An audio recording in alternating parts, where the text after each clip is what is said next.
दिल्ली घोषणा पत्र, दिल्ली डिक्लेरेशन की दुनिया में चर्चा हो रही है। पश्चिमी मीडिया में घोषणा पत्र को प्रमुखता से अहमियत दी जा रही है, उसकी चर्चा की जा रही है। अमेरिका और ब्रिटेन में भारतीय कूटनीति की चर्चा हो रही है कि कैसे सफलतापूर्वक दिल्ली डिक्लेरेशन को जारी किया गया और उसमें सभी पक्षों को शामिल भी किया गया और सभी उससे सहमत भी हुए।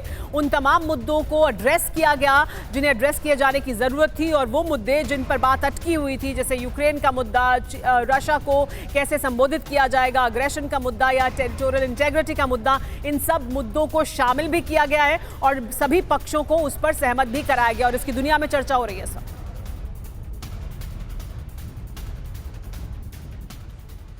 तो देखिए, आइए आपको बताते हैं कि कैसे दिल्ली में जो कुछ हुआ, दिल्ली डिक्लेरेशन दुनिया में हिट है। दिल्ली का एक घोषणा पत्र, दिल्ली डिक्लेरेशन दुनिया में हिट है। वॉशिंगटन पोस्ट ने क्या लिखा है आपको बताते हैं। भारत यूरोप को जोड़ने वाले गलियारे की घोषणा की गई और इसकी चर्चा की जा रही है। न्यूयॉर्क टाइम्स में यूक्रेन युद्ध पर रुख नरम है लेकिन सहायता पर नेता सहमत है, ये कहा गया है। गरीब देशों के लिए एक व्यापक आर्थिक योजना जारी की गई है और इसे सकारात्मक तौर पर लिया गया है। बीबीसी न्यूज ने लिखा है कि यूक्रेन युद्ध पर अफसोस जाहिर किया गया लेकिन रूस पर आरोप से परहेज किया गया। CNN न्यूज ने लिखा है कि यूक्रेन पर रूस के आक्रमण की निंदा नहीं, सिर्फ मदद का भरोसा, ये लिखा गया है। द वॉल स्ट्रीट जर्नल ने लिखा है कि दिल्ली घोषणा पत्र में यूक्रेन युद्ध पर भारत की भाषा नर्म दिखाई दी है। द गार्जियन ने लिखा है कि अमेरिकी संघ को G20 का स्थायी सदस्य बनाया गया है और द इंडिपेंडेंट ने लिखा है कि रूस की निंदा से भारत बच निकला, परमाणु धमकी अस्वीकार्य है हर सूरत में। अल जजीरा का लिखना यह है कि G20 में संयुक्त बयान जारी किया गया है रूस का, लेकिन इसमें जिक्र नहीं किया गया है।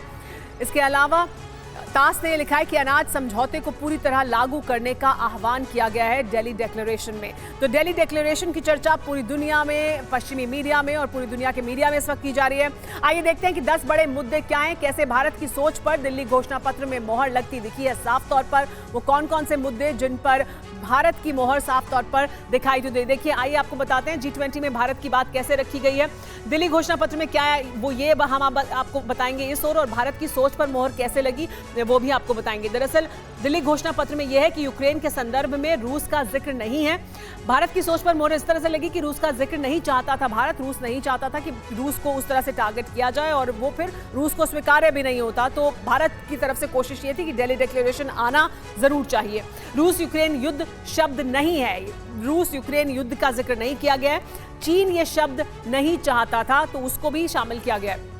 वन फ्यूचर की बात की गई है, एक भविष्य दुनिया का है। चीन ये शब्द भी नहीं चाहता था, चीन ये नहीं चाहता था लेकिन वो नहीं हुआ है। भारत की जो सोच है उस पर कैसे मोहर लगी है वो हम आपको लगातार बता रहे हैं। दिल्ली घोषणा पत्र में क्या है उसका जिक्र भी कर रहे हैं। इसके अलावा वासुदेव कुटुंबकम का भी जिक्र है जो चीन नहीं चाहता था। चीन ने इस पर बहुत शुरू में ऐतराज जता दिया था, कहा था कि ये तो संस्कृत भाषा का शब्द है, इसका इस्तेमाल नहीं होना चाहिए, ये युग युद्ध का नहीं है, इसका जिक्र किया गया है। और देखिए, ये स्टेटमेंट अपने आप में बहुत अहमियत रखता है क्योंकि ये प्रधानमंत्री नरेंद्र मोदी ने पुतिन से कहा था और ये प्रधानमंत्री नरेंद्र मोदी की एक सोच और उनकी दुनिया को लेकर जो सोच है उसको दर्शाता है। इसको शामिल किया गया है। ये अपने आप में प्रधानमंत्री नरेंद्र मोदी की मोहर भी है दिल्ली डिक्लेरेशन पर।